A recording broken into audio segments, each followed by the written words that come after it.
Salah satu tanda datangnya hari kiamat adalah munculnya sebuah kaum bernama Ya'juj Ma'juj. Namun hingga saat ini umat Islam belum mendapat gambaran yang pasti mengenai seperti apa sosok Ya'juj dan Ma'juj ini. Kisah Ya'juj Ma'juj sebenarnya sudah ada sejak zaman Nabi dan berkaitan dengan tokoh bernama Zulkarnain. Menurut kisahnya, Zulkarnain membuat tembok atau benteng besar untuk mengurung Ya'juj dan Ma'juj. Kelak ketika tiba waktunya, Ya'juj Ma'juj akan menjebol tembok itu, kemudian membuat kerusakan di muka bumi. Kemunculannya menjadi sebuah pertanda terjadinya kiamat besar. Lalu, siapakah sosok Ya'juj Ma'juj ini? Dan di manakah letak tembok Ya'juj dan Ma'juj dikurung? Kita akan bahas dalam video kali ini.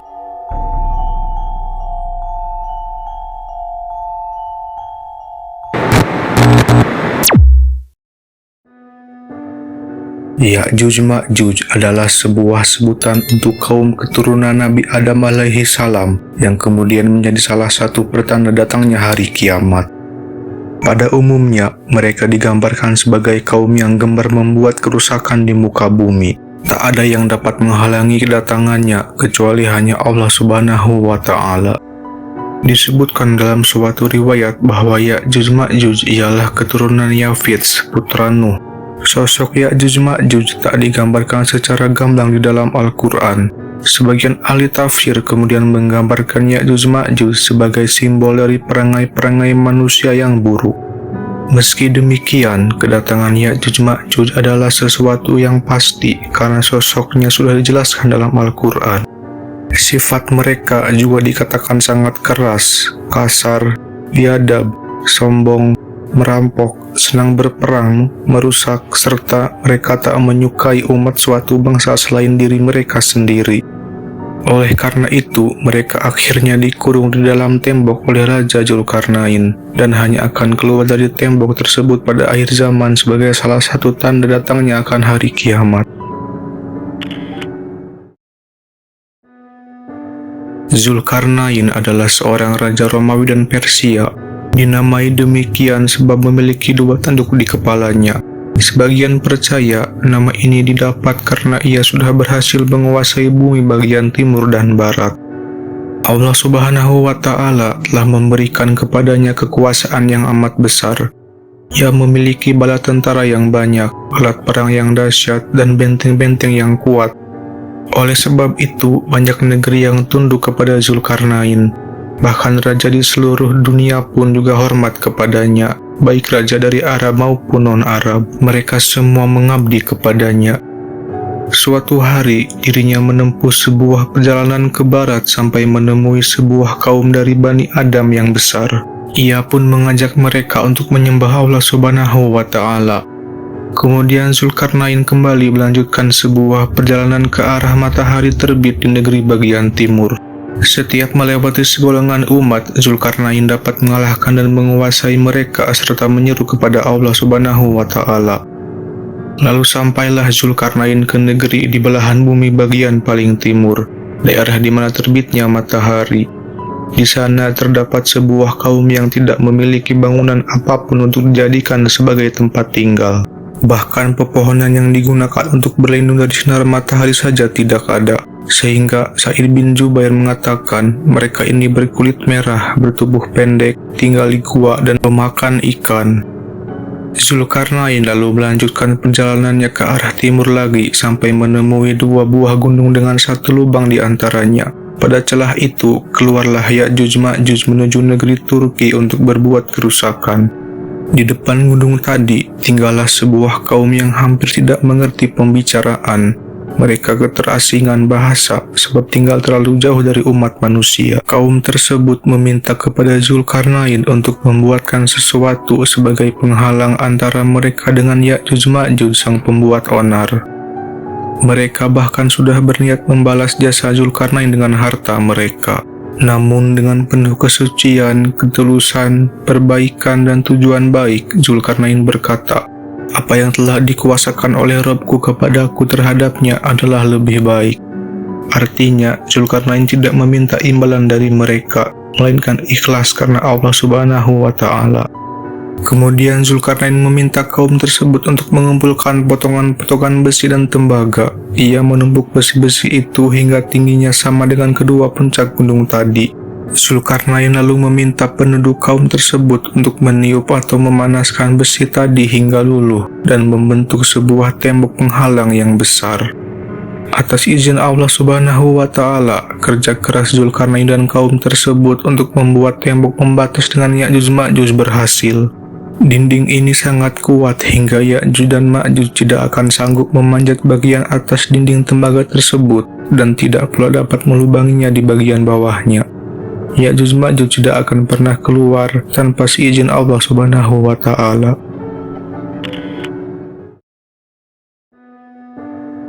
Sampai hari ini, keberadaan tembok yang dibangun Zulkarnain masih misterius.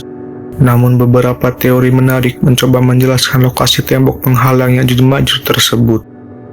Teori pertama mengarah ke pegunungan Kaukasus yang terletak di antara Laut Hitam dan Laut Kaspia.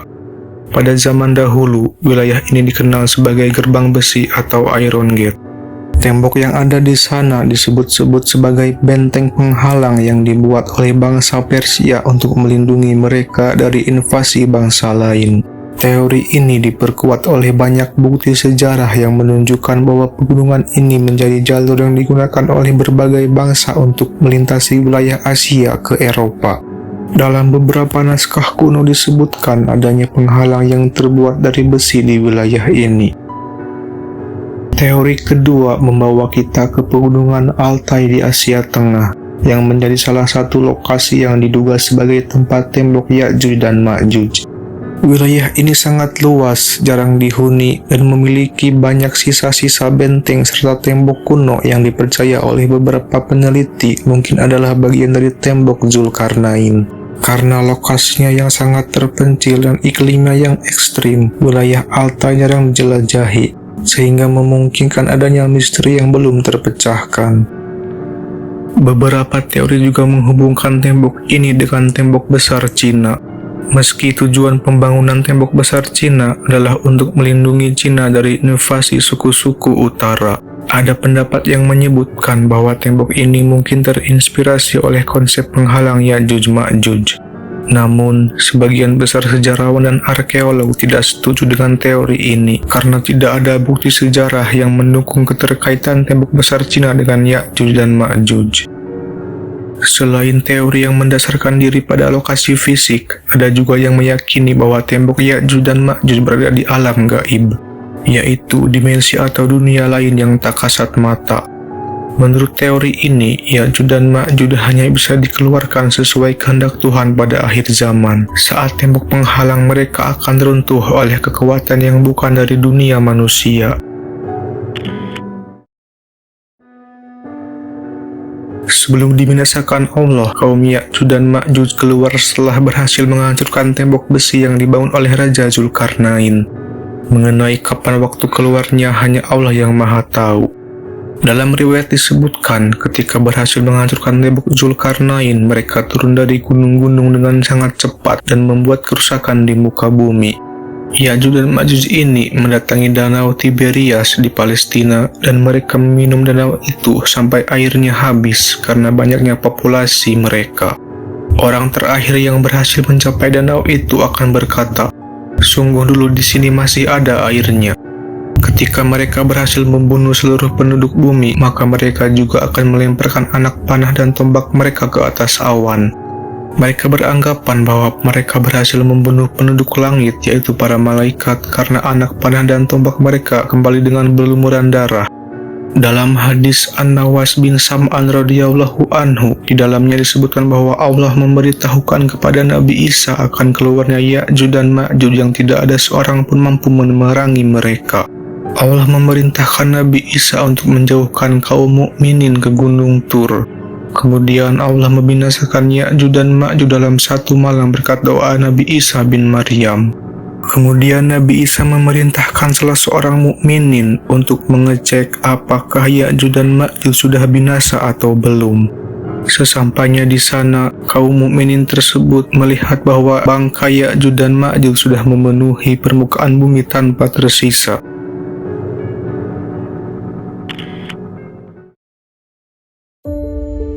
Kisah Ya'juj dan Ma'juj tadi merupakan salah satu misteri besar dalam kepercayaan dan sejarah manusia. Dalam berbagai tradisi, mereka digambarkan sebagai ancaman besar yang akan muncul di akhir zaman, membawa pesan kehancuran sekaligus menjadi pengingat pentingnya akan kuasa Tuhan atas segala sesuatu. Meskipun kisah ini masih menjadi teka-teki baik dari sudut pandang agama, sejarah, maupun arkeolog, yang jelas pesan moralnya relevan bagi kita semua. Pentingnya menjaga keimanan, memperkuat hubungan dengan Sang Pencipta, dan harus terus berbuat kebaikan dalam kehidupan kita sehari-hari. Akhirnya, apapun interpretasi kita tentang Ya'juj Ma'juj, kisah ini mengingatkan bahwa ada banyak hal di dunia ini yang belum kita pahami sepenuhnya. Semoga pembahasan ini tidak hanya menambah wawasan, tetapi juga menggugah semangat untuk terus belajar dan mencari kebenaran.